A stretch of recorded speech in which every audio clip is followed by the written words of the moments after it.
Hello friends, welcome to online Fateh classes. हमने जो रीट के अंदर जो राजनीतिक विज्ञान से जो टॉपिक थे उसके अंदर हमने मौलिक अधिकार कंप्लीट किया है हमारा। उसके बाद जो और प्रस्तावना थी उसको हमने कंप्लीट किया। जो आज हमारे जो इसके अंदर नेक्स्ट टॉपिक आता है, जो आता है आपका धर्मनिरपेक्षता, पंथनिरपेक्षता। और ये टॉपिक एक रीट के लिए हमें समझना, प्रत्येक एग्ज़ाम के अंदर जो ये राजनीति संबंधी टॉपिक है ये मुख्य टॉपिक है। ये प्रत्येक एग्ज़ाम, चाहे वो रीट है, सेकंड ग्रेड है, चाहे वो फर्स्ट ग्रेड है, सबके अंदर ये टॉपिक पाया जाता है। देखो, हमारा देश एक पंथनिरपेक्ष देश है, एक धर्मनिरपेक्ष देश है। कैसे है, क्यों है, उसके बारे में आज हम चर्चा करेंगे। तो सबसे पहले हम बात करते हैं जो धर्मनिरपेक्षता है, जो पंथनिरपेक्षता है, वो है क्या, इसका अर्थ क्या है, इसका मीनिंग क्या है, ये हम कैसे इसको परिभाषित कर सकते हैं। भी हमारा देश भी एक धर्मनिरपेक्ष है, एक पंथनिरपेक्ष देश है। तो ध्यान रखना, पंथनिरपेक्षता, धर्मनिरपेक्षता का अर्थ ये होता है भी हमारा जो राज्य है, जो हमारा देश है, उसका कोई राज धर्म नहीं है। क्या नहीं है? राज धर्म नहीं है। यानी कोई एक धर्म को हमारा देश प्रमुखता नहीं देता, या एक धर्म को राज धर्म की घोषणा नहीं कर रखी। जैसे पहले अंग्रेज़ थे, उन्होंने ईसाई धर्म के बारे में जो मेन प्रमुखता दे रखी थी। ब्रिटेन के अंदर ईसाई धर्म को प्रमुखता दे रखी है। पाकिस्तान में जैसे मुसलमान जो धर्म है उनको प्रमुखता दे रखी है। लेकिन भारत में ऐसा नहीं है। भारत में एक छोटे से छोटा पंथ और ऊपर से ऊपर जो बड़ी बहुसंख्यक है, चाहे वो अल्पसंख्यक है, सबको समानता का अधिकार दे रखा है, सबको समान रूप से बना रखा है। जैसे हम कहते हैं ना, एक ही लाठी से हाँकना, वो स्थिति भारत के अंदर है। और वही इसका अर्थ है भी राज्य का कोई राज धर्म नहीं होगा, राज्य किसी एक धर्म को विशेष सुविधा नहीं देगा, यानी एक ही धर्म को सहायता नहीं देगा। इसका मतलब वो सभी धर्मों को, सभी धर्मों के साथ समान रूप से व्यवहार करेगा, यानी सभी धर्मों के साथ वो समान रूप से व्यवहार करेगा, चाहे वो अल्पसंख्यक है, चाहे बहुसंख्यक है, हिंदू, मुस्लिम, सिख, ईसाई, जैन, बौद्ध, कोई भी पंथ है। देखो भारत के अंदर बहुत भिन्नता पाई जाती है, धर्म के आधार पर, जाति के आधार पर, वर्ष के आधार पर बहुत भिन्नता होती है। लेकिन हम यहाँ पर धर्म की बात करें तो धर्म के आधार पर भी बहुत भिन्नता है। सबसे ज़्यादा पंथ धर्म भारत में पाए जाते हैं। तो इसी कारण वो सभी धर्म, चाहे छोटा धर्म हो, चाहे बड़ा धर्म हो, चाहे संख्या में बड़ा हो, चाहे संख्या में छोटा हो, सभी के साथ क्या करेगा? समान व्यवहार करेगा। और भारत का कोई राज धर्म भी नहीं है, और भारत ने किसी एक धर्म को से सुविधा भी नहीं दे रखी। भारत एक सहायता के आधार पर भी किसी धर्म के आधार पर भेदभाव नहीं करता। इसका मतलब भारत भी क्या है? एक धर्मनिरपेक्ष या पंथनिरपेक्ष देश है। हम बात करते हैं, देखो इसका अर्थ तो सिंपल है भी भारत का राज्य का कोई राज धर्म नहीं होगा। वो देश कौन सा होता है? वो होता है पंथनिरपेक्ष या धर्मनिरपेक्ष देश कहलाता है, जिसका कोई अपना कोई धर्म नहीं होता। इसके बारे में बात करें, देखो अपने भारत के अंदर, भारत भी जो प्रस्तावना में जिस शब्द का यूज किया गया है, ध्यान रखना, वो धर्मनिरपेक्षता नहीं, पंथनिरपेक्षता शब्द का यूज किया गया। दोनों में अंतर है वैसे, क्योंकि हम जो पाश्चात्य संस्कृति है ना, जो पश्चिमी देश है, उसकी तरह धर्मनिरपेक्षता को नहीं अपना रखा। हमारी धर्मनिरपेक्षता एक अलग ही तरीके की है, एक विलक्षण दस्तावेज है, एक बहुत ही अच्छा दस्तावेज है। यानी हमने क्या किया, सभी धर्मों से, सभी देशों से, यानी एक मिक्स संस्कृति बना ली हमने। क्योंकि यहाँ हिंदू संस्कृति थी, यहाँ पर भारतीय संस्कृति थी, हम विश्व गुरु कहलाते थे प्राचीन काल में। उसके बाद अंग्रेज आए, मुगल आए, यानी बहुत सी विदेशी संस्कृति मिक्स होकर यहाँ पर एक अलग प्रकार की संस्कृति का निर्माण हो गया। इसका मतलब एक अलग ही प्रकार की एक विलक्षण यानी संस्कृति, जो कल्चर है, वो हमारे इंडिया का है। तो इसी कारण हमारे यहाँ पर जो प्रस्तावना में जो यूज किया गया, ध्यान रखना, पहला बात तो आपको यही बात ध्यान रखनी है भी जो प्रस्तावना में जिस शब्द का यूज किया गया है वो पंथनिरपेक्षता का किया गया है, धर्मनिरपेक्षता का नहीं किया गया। ये बात तो आपको पक्का दिमाग में डाल दो। यानी हमारे यहाँ पर धर्मनिरपेक्षता नहीं लिखा गया, बल्कि पंथनिरपेक्षता लिखा गया। अब हम बात करते हैं पंथनिरपेक्षता शब्द है, इसको प्रस्तावना में जोड़ा कब गया था। देखो हमने एक बार पढ़ा था 42वां संविधान संशोधन, 42वां संविधान संशोधन हुआ था 1976 में।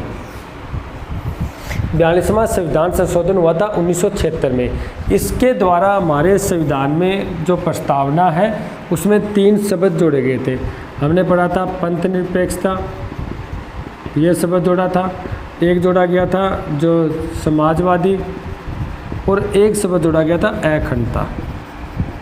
इसका मतलब पंथ निरपेक्षता शब्द जोड़ा गया था वो 42वें संविधान संशोधन 1976 के द्वारा जोड़ा गया था। उससे पहले प्रस्तावना में ये शब्द नहीं था। और आपको बता दें प्रस्तावना में अब तक एक ही बार संशोधन हुआ है, वो हुआ है 42वां संविधान संशोधन 1976 के द्वारा। ठीक है, आपको एक छोटी सी हम बात करते हैं, इफेक्ट की बात करते हैं। अगर आपको कोई प्रश्न आता है, देखो मैं आपको ये प्रश्न लिख देता हूँ यहाँ पर, भारत एक पंथ निरपेक्ष देश है, इसका तात्पर्य क्या है? इसका तात्पर्य क्या है? एक छोटा सा प्रश्न हम वैसे लिख देते हैं, अभी पंथ निरपेक्षता का तात्पर्य क्या हुआ। मैं इसमें पहला ऑप्शन दे देता हूँ, भारत, आप ये कह सकते हो, आप कह सकते हो जो सरकार है वह धर्म से, या राज्य लिख देते हैं, राज्य धर्म से पृथक है। आप लिख सकते हो राज्य धर्म विरोधी है। ठीक है, जहाँ यहाँ पे यह लिख दो भी राज्य का कोई राज धर्म नहीं है, या इनमें से कोई नहीं, इनमें से कोई नहीं। इसका क्या आंसर दोगे आप?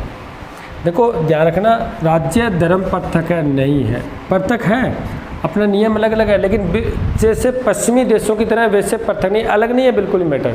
जहाँ पर आवश्यक हो, जहाँ पर जैसे बहुत से धर्मों में पहले क्या है बुराइयाँ होती, जैसे बलि प्रथा की थी, ये जो धर्मों जो आप कह सकते हो सती प्रथा थी, कन्या जो हत्या थी, यानी ये बहुत सी बुराइयाँ पाई जाती थी। उन बुराइयों को उस धर्म से दूर करने के लिए राज्य एक्सेप्ट कर सकता है, बिल्कुल पृथक नहीं है, उसमें एक्सेप्ट कर सकता है, लेकिन एक्सेप्ट करते वक्त वो भेदभाव नहीं करेगा। जिस धर्म में बुराई है उसको वो समाप्त करने के लिए उसके ऊपर कुछ ना कुछ दबाव बना सकता है बात।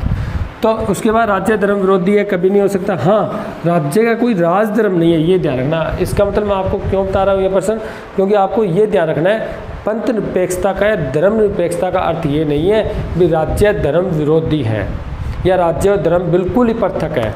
जैसे हमारे पश्चिमी जो देश है, जो पश्चिमी सभ्यता का देश है, वहाँ पाया जाता है, वैसा नहीं है हमारा भारत। ठीक है, तो कैसा है इसके बारे में हम पढ़ने वाले हैं। देखो हम पंथ निरपेक्षता से संबंधित अगर बात करें भारत के अंदर, तो कुछ ऐसे आर्टिकल भी देखो। एक तो आपको ये आ गया भी प्रस्तावना में इस शब्द को जोड़ दिया गया था 42वें संविधान संशोधन 1976 के द्वारा, लेकिन साथ में कुछ हमारे ऐसे आर्टिकल भी है जिसके द्वारा धर्म के आधार पर भेदभाव नहीं किया जा सकता। जैसे मैं बात करता हूँ मौलिक अधिकार से संबंधित। जो मौलिक अधिकार में पहला अधिकार था हमारा समानता का अधिकार। कौन सा अधिकार? समानता का अधिकार। उसमें एक तो आर्टिकल 15 था और एक आर्टिकल 16 था, ये हम पढ़ चुके हैं। अब जो आपने जो हमारी जो पहली क्लास थी वो यही थी।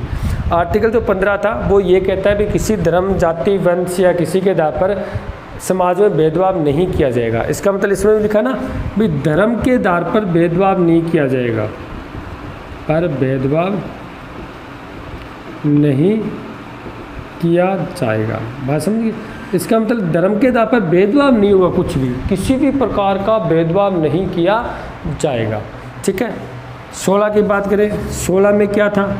हमने आर्टिकल 16 में पढ़ा था अवसर की समानता। इसका मतलब सबको मौका समान है। अगर मान लो कोई सरकार वैकेंसी निकालती है, कोई रोजगार आता है, तो अगर आप में योग्यता है तो आप किसी भी धर्म के हो, मैं किसी भी धर्म का हूँ, सभी क्या कर सकते हैं? फॉर्म अप्लाई कर सकते हैं अगर वो योग्यता रखते हैं तो, और उसके अंदर वो जॉब भी लग सकते हैं। और उसके बाद जॉब लगने के बाद जो वेतन दिया जाता है उसके अंदर भी भेदभाव नहीं होगा, चाहे वो किसी धर्म का है। अगर वो एक ही जॉब पर काम करता है, एक ही पोस्ट पर काम करता है, तो उन दोनों के वेतन भी क्या होंगे? सेम होंगे, चाहे उनका धर्म अलग अलग है। तो अब बात करते हैं आर्टिकल 16 की। तो इसमें आ जाएगा जाति और धर्म के आधार पर, धर्म के आधार पर अवसर में भेदभाव नहीं किया जाएगा, भेदभाव नहीं किया जाएगा। देखो अवसर सबको समान है, लेकिन अवसर में किसी जाति के आधार पर, किसी के आधार पर भेदभाव नहीं होगा, लेकिन धर्म के आधार पर भी भेदभाव नहीं किया जाएगा। जब भी सरकार वैकेंसी निकालती है, जब भी सरकार लोगों को रोजगार देती है, तो उसके अंदर धर्म के आधार पर सरकार भेदभाव नहीं करती। हाँ, आरक्षण की व्यवस्था है, जो हमारे आरक्षण है ना, वो आर्टिकल 16(4) में है। लेकिन वो तो आरक्षण जाति के आधार पर ना, SC ST को, जो निम्न जाति के लोग हैं उनको ऊपर उठाने के लिए, उनका विकास करने के लिए, और वो भी समानता का उल्लंघन नहीं करती। स्पष्ट रूप से लिखा गया है जो आरक्षण है वो सिर्फ उन जाति को विकास करने के लिए, प्रगति करने के लिए, जो कोई लंबे टाइम से अभी तक अपना विकास नहीं कर पाई है या वो निम्न जाति समझी जाती थी, ठीक है, उनको ऊपर उठाने के लिए, उनका विकास करने के लिए आरक्षण की व्यवस्था की गई है 16(4) के अंदर। अवसर तो समान है लेकिन साथ में आरक्षण भी है। लेकिन धर्म के आधार पर कोई भेदभाव नहीं है। धर्म के आधार पर भारत के अंदर किसी प्रकार का कोई भेदभाव नहीं है। एक बात मैं आपको बता देता हूँ, क्योंकि धार्मिक जो स्वतंत्रता है हमारे पास, आप आर्टिकल 25 से 18 पढ़ा था, 25 से 28, जो आपने मौलिक अधिकार में जो हमारा एक अधिकार था, धार्मिक स्वतंत्रता का अधिकार, क्योंकि धर्म व्यक्ति का एक आंतरिक मामला होता है, खुद का। अगर आपसे पूछे ना, अगर प्रश्न में आता, ध्यान रखना, ये आंतरिक यानी खुद का पर्सनल मैटर है ये। इसके अंदर राज्य हस्तक्षेप नहीं कर सकता, राज्य किसी प्रकार का उसमें दबाव नहीं बना सकता। तो कैसे नहीं बना सकता, आगे हम नेक्स्ट आर्टिकल पढ़ते हैं। जो नेक्स्ट आपका आर्टिकल है वो है 25 से 28, जो धार्मिक स्वतंत्रता से संबंधित है। धार्मिक स्वतंत्रता, देखो आपको मैं क्या करवा रहा हूँ, आपको कई बार ये भी पूछा जा सकता है भी जो पंथ निरपेक्षता है, वो धर्म निरपेक्षता है, वो भारत के कहाँ कहाँ उल्लेखित है। तो आप एक तो ये कह सकते हो भी एक तो प्रस्तावना में उल्लेखित है जी, जो पंथ निरपेक्षता सदस्य है। उसके बाद कहाँ उल्लेखित है, आर्टिकल 15 में उल्लेखित है, क्योंकि उसके अंदर धर्म के आधार पर भेदभाव न करने की बात कही गई है। आर्टिकल 16 में है अवसर की समानता में धर्म के आधार पर भेदभाव नहीं होगा। आर्टिकल 25 से 28 है, यानी आप बात करोगे धार्मिक स्वतंत्रता का अधिकार, जो 25 से लेकर 28 है। उसके अंदर जो 25 है उसको ध्यान से देखना आप, आर्टिकल 25, उसमें स्पष्ट रूप से लिखा गया है भी जो धर्म होता है वो व्यक्ति का आंतरिक मामला होता है, और जो धर्म होता है व्यक्ति उसके अकॉर्डिंग पूजा अर्चना कर सकता है अपने हिसाब से, उस पर किसी प्रकार का कोई दबाव नहीं होगा। आर्टिकल 25 के जैसे जो जनेऊ दान किया जाता है, जैसे जो सिख धर्म के होते हैं वो अपने जितने भी अंग जो दान करते हैं, जैसे कड़ा है या जो भी कृपान दान करते हैं, ये एक धार्मिक मैटर है। इसके अंदर सरकार रोक नहीं लगा सकती, सरकार इसके ऊपर दबाव नहीं बना सकती, क्योंकि ये धर्म से संबंधित मैटर है, ठीक है। तो ये इसमें 25 में स्पष्ट रूप से लिखा गया है, तो व्यक्ति का जो धर्म का मामला है वो आंतरिक मामला है, उसके अंदर राज्य हस्तक्षेप नहीं कर सकता। व्यक्ति अपनी इच्छा से किसी प्रकार पूजा अर्चना कर सकता है, किसी धर्म को मान सकता है, किसी भी भगवान को पूज सकता है, यानी मंदिर, मस्जिद, गुरुद्वारे कहीं पर भी जा सकता है, चर्च में वो, उस पर किसी प्रकार का कोई प्रतिबंध नहीं होगा। ये आर्टिकल 25 में स्पष्ट रूप से लिखा गया। मैं अपने धर्म के अकॉर्डिंग पूजा करूं या न करूं, किसी भगवान को पूजूं न पूजूं, कहीं मंदिर जाऊं, गुरुद्वारे जाऊं, मस्जिद जाऊं, वो मेरे पर डिपेंड है। इसके अंदर राज्य कोई हस्तक्षेप नहीं करेगा, न कोई अन्य व्यक्ति या कोई संस्था हस्तक्षेप करेगी।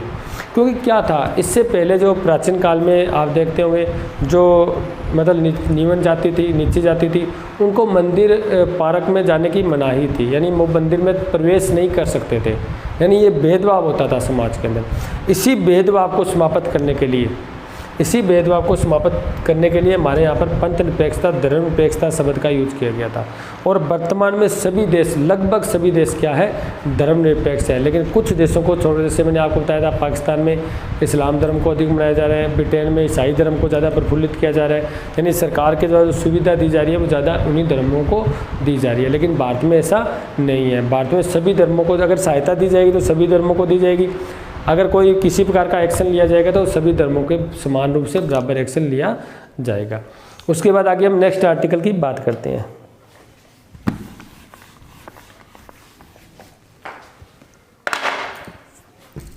एक आपका आर्टिकल है 29, इसको हम 29(2) खंड भाग कह सकते हैं। 29(2) जो आपका आर्टिकल है वो आपको ये बताता है भी जो सरकार द्वारा जो शिक्षण संस्थान है, सरकार द्वारा संचालित शिक्षण संस्थान या सरकार द्वारा सहायता प्राप्त जो शिक्षा संस्थान है, सहायता प्राप्त है शिक्षण संस्थान, ध्यान से देखो इसको, देखो सरकार द्वारा संचालित एक तो शिक्षण संस्थान है, या सरकार द्वारा अनुदान प्राप्त किया, सरकार ने सहायता देकर जो शिक्षण संस्थानों की स्थापना की है, उसमें जो प्रवेश लिया जाता है, यानी प्रवेश लेते वक्त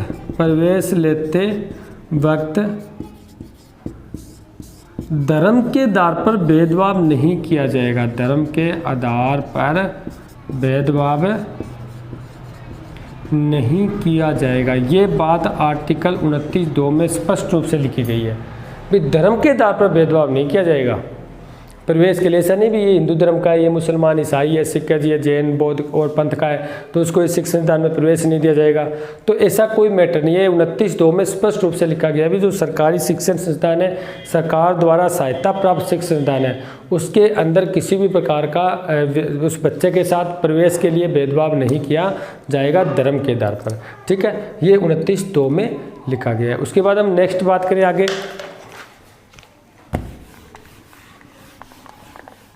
देखो एक हमारा अधिनियम बना था, भारतीय नागरिक अधिनियम 1955, ये संसद के द्वारा बनाया गया था। इसके अंदर भी कुछ धर्म से संबंधित कुछ फैक्ट था, कुछ मैटर था, वो बता देता हूँ आपको। भारतीय नागरिक अधिनियम जो 1955 में बना था। देखो भारत में आपने पढ़ा था नागरिकता, जो नागरिकता है भाग 2 के अंदर हमारी आर्टिकल 5 से लेकर जो आर्टिकल 11 है वो नागरिकता से संबंधित है। भाग 2 में अनुच्छेद 5 से लेकर अनुच्छेद 11 तक नागरिकता से संबंधित हमारे सिद्धांत दिए गए हैं। तो जब भी नागरिकता प्रदान की जाएगी भारत की, यानी भारत की जो नागरिकता है जो प्रदान की जाएगी, जब नागरिकता प्रदान की जाएगी उस वक्त जाति व धर्म के आधार पर भेदभाव नहीं किया जाएगा, भेदभाव नहीं किया जाएगा।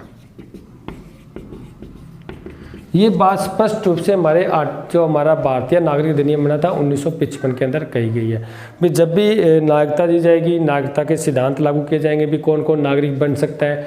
ठीक है, जब नागरिकता दे रहे होते हैं उस टाइम हम धर्म को नहीं देखेंगे, उस टाइम हम जाति को नहीं देखेंगे। इसका मतलब ऐसा नहीं एक धर्म को हम नागरिकता दे रहे हैं, दूसरी धर्म से नागरिकता हम छीन रहे हैं, नागरिकता नहीं दे रहे हैं, तो ऐसा कोई मैटर नहीं है। भी नागरिकता देते वक्त, प्रदान करते वक्त धर्म के आधार पर कोई भेदभाव नहीं किया जाएगा। ये आर्टिकल जो आपका भारतीय नागरिक अधिनियम है वो 1955 में स्पष्ट रूप से कहा गया है। उसके बाद नेक्स्ट पढ़ते हैं।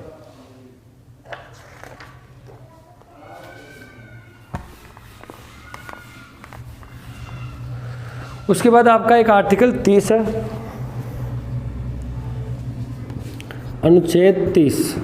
देखो अनुच्छेद 30(1) यानी अनुच्छेद 30 के अंदर हम मौलिक अधिकार में पढ़ चुके हैं। ये बात किससे संबंधित है? ये संस्कृति और शिक्षा से संबंधित जो हमारा अधिकार था, आर्टिकल 29 और 30 के अंदर ये स्पष्ट रूप से लिखा गया है भी जो अल्पसंख्यक है जब वो शिक्षण संस्थान खोलेंगे, शिक्षण संस्थान, तो सरकार जब भी सहायता या अनुदान देगी तो वो धर्म के आधार पर भेदभाव नहीं करेगी। ऐसा नहीं करेगी भी अल्पसंख्यक से संबंधित है, ये इस धर्म से संबंधित है, उसको अनुदान नहीं देगी, उसको सहायता नहीं देगी।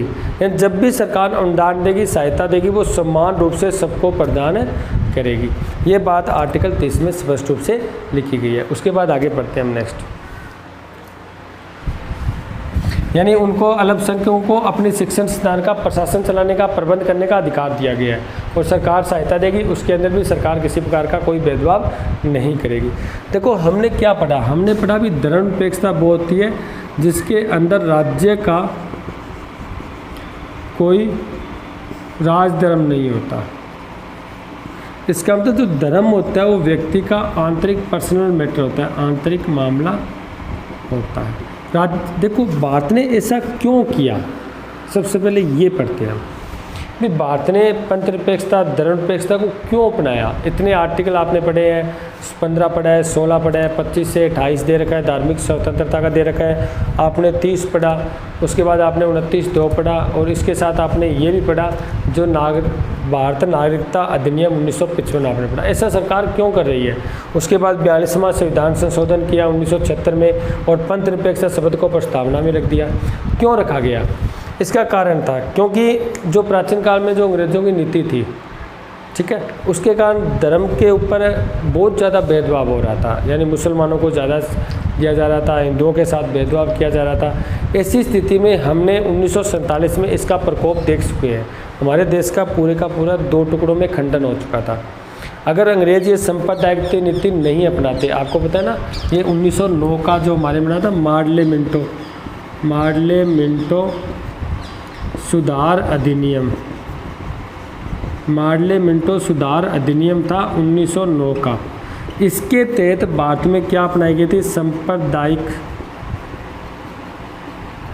सांप्रदायिकता नीति को अपनाई गई थी, यानी हिंदुओं और मुसलमानों को अलग कर दिया गया था। मुसलमानों के लिए अलग निर्वाचन क्षेत्र घोषित कर दिया गया था।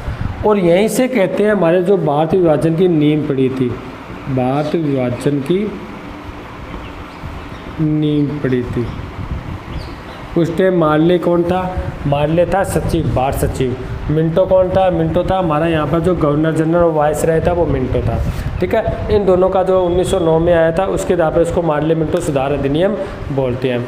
इसी के द्वारा कहते हैं भारत विभाजन की नींव पड़ी थी। यानी ये जो स्थिति चली किससे थी? ये धर्म से ही तो चली थी।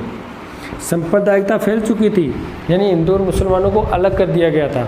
ऐसी स्थिति फिर भारत में न आ पाए, इसीलिए भारत ने जो आपने इतने आर्टिकल पढ़े हैं, जो प्रस्तावना में शब्द को जोड़ा गया है, इसका कारण यही है ताकि जो सांप्रदायिकता स्थिति है वो किस में बदल जाए? धर्म सहिष्णुता में बदल जाए। जो प्राचीन काल में जो भेदभाव हो रहा है, जैसे मैंने अभी आपको बताया था, धर्म के आधार पर बहुत भेदभाव होता था, किसी को सुविधा दी जाती थी, किसी को नहीं दी जाती थी, और विदेशों में भी, कुछ देशों में अभी तक हो रहा है। भारत ऐसा नहीं चाहता। भारत क्या चाहता है? धर्म सहिष्णुता की बात करता है, ताकि सभी धर्मों को एक साथ लेकर चला जा सके, सभी धर्मों के साथ समान व्यवहार किया जा सके। जैसे पाश्चात्य जो देश है, उनकी जो कल्चर है, वो तो क्या है, धर्म और राज्य बिल्कुल ही अलग है, पृथक है। वो बिल्कुल ही किसी प्रकार का आक्षेप नहीं करते, यानी चाहे वो बुरा हो चाहे वो अच्छा हो, वो नहीं कहते, वो तो पृथक है बिल्कुल। उनकी धर्मनिरपेक्षता का अर्थ ही अलग है। लेकिन भारत में जो धर्मनिरपेक्षता है, पंथनिरपेक्षता है, वो अलग है। यहाँ पर जहाँ पर आवश्यक है वहाँ पर भारत जो हमारी सरकार है, जो राज्य है, वो आक्षेप करता है। जैसे हमारे यहाँ पर बहुत सी पहले बलि प्रथा वगैरह मैंने आपको बताया था, उसको प्रतिबंध किया था सरकार ने। और भी हिंदू धर्म में और अन्य धर्मों में बहुत सी बुराइयाँ, बहुत से हमारे जो अंधविश्वास थे, आडंबर थे, उनको भी सरकार ने क्या किया? धीरे धीरे खत्म किया। इसका मतलब हमारा राज्य धर्म से बिल्कुल ही पृथक नहीं है, विरोधी नहीं है, बल्कि जहाँ पर आवश्यक हो वहाँ पर क्या करता है, भारत या जो हमारा राज्य है उसमें आक्षेप कर सकता है, उसमें परिवर्तन कर सकता है। वैसे नहीं है, अभी हमारे जो धार्मिक भावनाएं हैं उस पर ठेस नहीं पहुँचा सकता, उसके ऊपर किसी प्रकार का कोई प्रतिबंध या उस पर दबाव नहीं बनाया जा सकता। ठीक है, तो यहाँ पर आपने देख लिया, भारत विभाजन की नींव पड़ी थी वो हमारे मार्ले मिंटो सुधार अधिनियम 1909 के तहत पड़ी थी, जो वर्तमान में हम अभी तक उसका प्रकोप देख रहे हैं। वास्तव में उसको अभी तक वहन कर रहे हैं। हिंदू मुसलमान कभी एक नहीं हो पाए, अभी तक उनका झगड़ा चल रहा है। अगर छोटी सी बात हो जाए तो उसको पूरे वर्ल्ड लेवल पर ले जाते हैं, एक बड़े संस्था, एक बड़े रूप में, एकदम बड़ा रूप, बड़ा हिंसात्मक रूप हो जाता है उसका। छोटी सी बात बड़ी हिंसात्मक क्यों? क्योंकि हम जो हमारे आज जो घटना हो रही है उसको हम प्राचीन काल की घटना के साथ जोड़ देते हैं। 1947 में 40 में सिद्धि कार्रवाई दिवस हुआ था, बहुत ज़्यादा देश में खून बहा था, उसके साथ हम जोड़ देते हैं। उसके अंदर जो छोटा होता है भाग वो बहुत बड़ा रूप हो जाता है, नहीं बहुत ज़्यादा उसका हिंसात्मक घटनाएं हो जाती है।